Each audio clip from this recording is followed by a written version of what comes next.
Hi guys, happy Friday.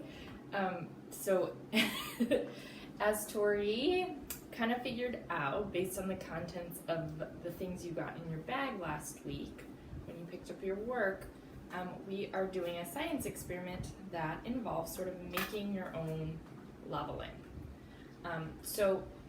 There are some things that I did not include in your package, but you will need an interesting shaped glass. So I brought two. I'm going to try it in both of these glasses. This one is definitely more interesting. So we'll kind of see how it looks. And those are not included in your packet. If you have a jar, like a cleaned out jar with a lid, then you can kind of seal your lava lamp. So that's another option if you have a cleaned out jar. You will also need water. So in this cup I just have water. You can actually just go to the sink and fill your cup about halfway with water, a little under half, so a third to a half with water. Primarily what you're gonna need in your lava lamp, and this is not included in your packet, but I think it's one of those things that most families would have at their house, some oil. So I am using vegetable oil, even though I also have olive oil at my house. Vegetable oil is way cheaper. So actually most of what you put in your glass or your jar is going to be vegetable oil. Or any kind of oil really works. I just am using this because it's cheaper.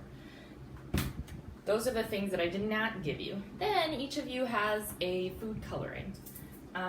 Please be careful when using food coloring. It stains your hands, it stains your clothes, it stains whatever surface you're gonna work on. You really should be doing this activity with a grown-up. So maybe you're watching this by yourself, so you kind of know how to do the activity, and then you can explain to your grown-up what to do. So just pay attention as you watch.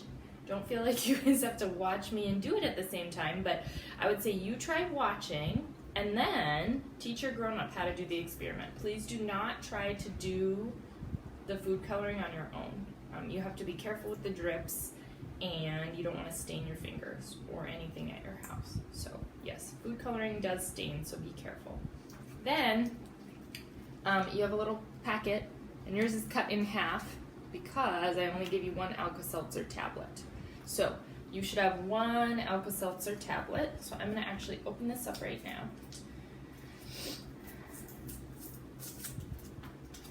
And I've got one tablet. I suggest breaking it into fourths. That way you can sort of add as you go along. So first thing I'll have you do is break the Alka-Seltzer into fourths. So I just did it in half. Well, that's pretty good. If it doesn't come out even, do not worry. There. So that's okay for fourths. And again, so now I've got 4 pieces. We'll keep the magic going. Then, as I said, you are going to, it's less water than oil. So I'm going to do about half of this cup with water. A little less than half because you also want to leave space at the top. So you do want like an inch or so at the top. Now, this water just spilled on my lap. That's okay, it's just water. If you guys do this, do it in the sink, it's easier, then you don't have to worry about spilling water. Water's not a big deal to spill. If you pour it kind of fast, that actually makes it less spilly, so. I only did a little bit of water here, and I'm gonna put more oil in this one. So this is not an exact, it's not an exact measurement. This is about halfway, and it's hard to tell because it's thicker down here and then it sort of narrows, right? This one is thinner and then it gets thicker. So it's not an exact, you need more oil than water. So now, and I'm doing 2 different lava lamps to kind of see how different it looks based on the shape of the glass. So I'm gonna pour some oil.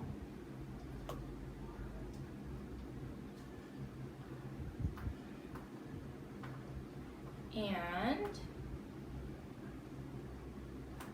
this one's a little harder to see because of the color.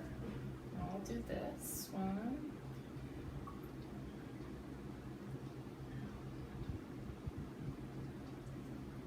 some oil in here.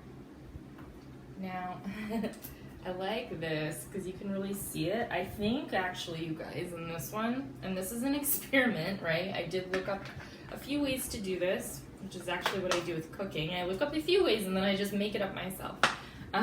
So I'm not being very exact with my measurements. If you have the equipment, like if you have a measuring cup and you want to be exact, you can look up a recipe to be more exact. Now this probably, I think I have too much water in here, so we'll see. As you know from our talking about the universe, as the earth sort of settled and as the universe settled, things settle by density. So it's harder to tell in this one, but you can tell there are layers in both of these glasses. And the water settled on the bottom, which means that water is more dense. Oil is less dense, water is more dense. Also interesting, this is a chemistry term that you probably haven't explored or heard about too much, but it's a thing called polarity. So water is actually polar, which just means it has charges, and the hydrogen is positive and the oxygen is negative. That actually makes it imbalanced. So that's part of the reason why these don't mix. Is water is polar and oil is not. So oil, the chemical formula for oil, it doesn't have any charges. All right, so that is a little bit of science for you. Now I'm gonna add some food coloring. I think in this greenish glass, I'm gonna do blue because it will show up. If I do yellow, it won't show up as much. So in the clear glass, I'm gonna do yellow. In this greenish glass, I'm gonna do blue. It's up to you how many drops you put in. Obviously, the more you put in, the more colored it will get. Now you have to be patient. You guys can kind of see it sinking. Sinks right through the oil. What was that, 5 drops? I think I've got 5 in there. Let's do 6, 7. All right, I wouldn't go more than 10. Some food coloring. And then I'll do this one. 1, 2. Now it looks orange, but it is yellow. 3, 4, 5, 6, 7, 8, 9, 10. That might be more than 10. Okay. Now is for the real experimental part. Oh, look it. Okay, you guys. So this one, you can see the food coloring is starting to go down into the water. It's not mixing with the oil. I did read that you have to be patient here. I don't know if I'm gonna wait, but you can kind of see that now the water is getting dyed. Yeah. Oh, there it goes. Oh, this is so cool. I think I'm shaking it, so that's making it sort of happen faster. It's not really happening in the other glass yet. That's super cool. Okay, so I'm gonna do these one at a time. So we're gonna scoot this guy over, sort of out of view, so we can focus on what's happening in this jar. So we'll start with, let's start small. We'll start with one of my smaller, a fourth of my Alka-Seltzer.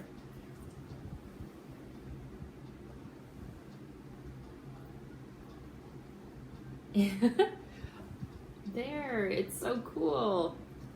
So the Alka-Seltzer is fizzing quickly. And Alka-Seltzer, what it does is it makes carbon dioxide, which is a gas.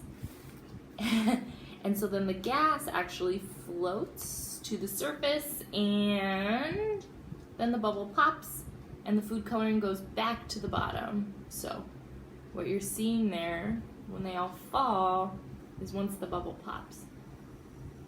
And now it looks like the Alka-Seltzer's done sort of fizzing. So in order to make it work, I would have to put in another tablet for it to keep going. So maybe we could change the color to green. What do you think? Should we change to green? We've got yellow. The yellow is a little trickier because the oil is kind of yellowish. So let's see what happens when we put some blue in there. guys know yellow and blue makes green. So 1, 2, 3. I only gave you 1 food coloring. That might be something you have at home already. So now you see it's not mixing. So I've got these blues in here. Maybe you can't see, but yes, there. Now I'm gonna put another 4th in. We'll see what happens. Oops.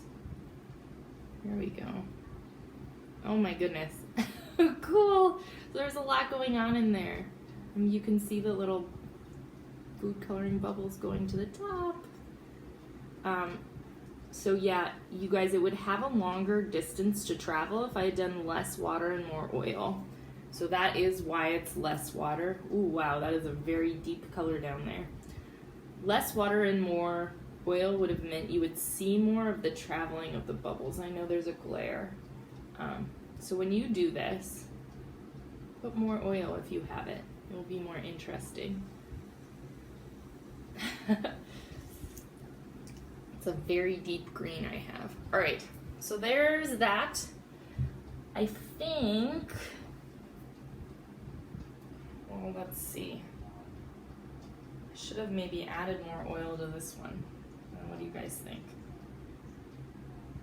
A little bit more oil so it can travel farther. More to see, but you do want to leave an inch like at the top of your glass so that there's space for the air bubbles to escape. So leave some room. This is not an inch, but do leave some room at the top of your glass. And if you guys have a long glass, that actually would probably be the coolest. I don't think I have a long clear glass, so I chose this one because it's very interestingly shaped.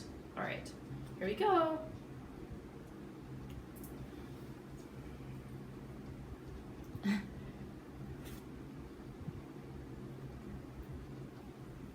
And so now, oh wow. This one is not working as well, I think because the Alka-Seltzer is getting kind of stuck at the bottom. It's very narrow down here. So maybe this was not the best glass to choose, but it's still kind of working. Woo, there it goes.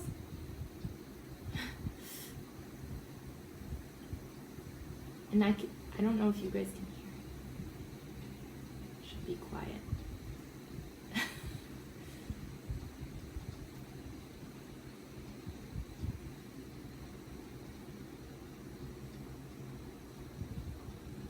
So the carbon dioxide is mixing with the water, it's fizzing and bringing the little bubbles upward, and then they pop, and then you see them float back down. So that's what's going on in there. And I was quiet for a minute. I think you guys could hear it fizzing. Okay. All right. One more tablet. Now, kind of once you're done with these Alka-Seltzer tablets, it's done. If you have like some fizzy, sparkling water is really popular. It also has carbon dioxide in it. That might be an interesting experiment. I did see that there are some other ways to do this without Alka-Seltzer. I didn't click on them, but you might want to explore further how to do this. Also, Alka-Seltzer you can find pretty much anywhere. Any grocery store, Target, Walmart, dollar store. There's little tablets. People take them. Sometimes it makes their stomach feel better. All right. Oh, you can see they're still kind of falling down. Okay, this is the last one.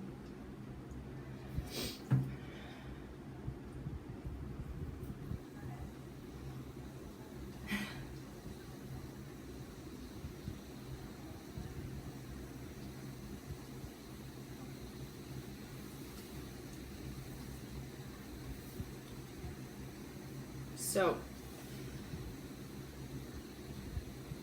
the carbon dioxide is actually even less dense than the oil, you guys. That's why it rises. However, once it hits the surface, it sort of breaks the tension, and then they sink.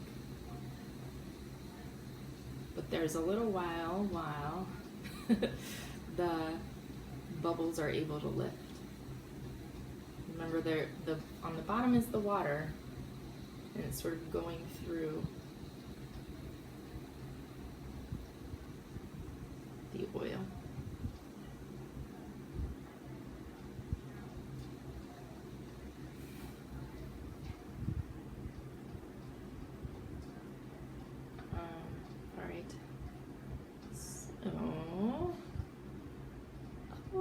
so cool.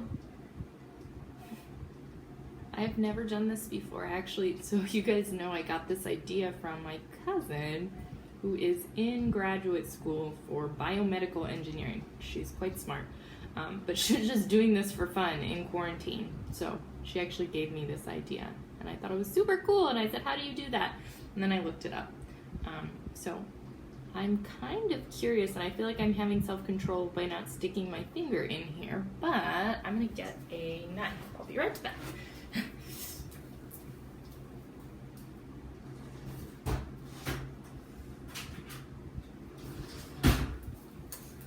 Rather than get a knife, I got a spoon. I'm gonna kind of poke and see what happens. Pretty much nothing. You can feel, and when I put the spoon in there, oil just feels thick. Kind of stir it around. It looks cool. Try not to make a mess. All right, now I'm gonna dip in this one, and then we'll be done. See what happens in there with that green guy. Not much. Oh, there's some bubbles, but the Alka-Seltzer's done fizzing, so that's it. You guys had some sparkling water, you could pour that in there and see what happens. Okay. Thanks for joining me today. Remember, do this with the grown-up food coloring stains, and have fun. Happy Friday.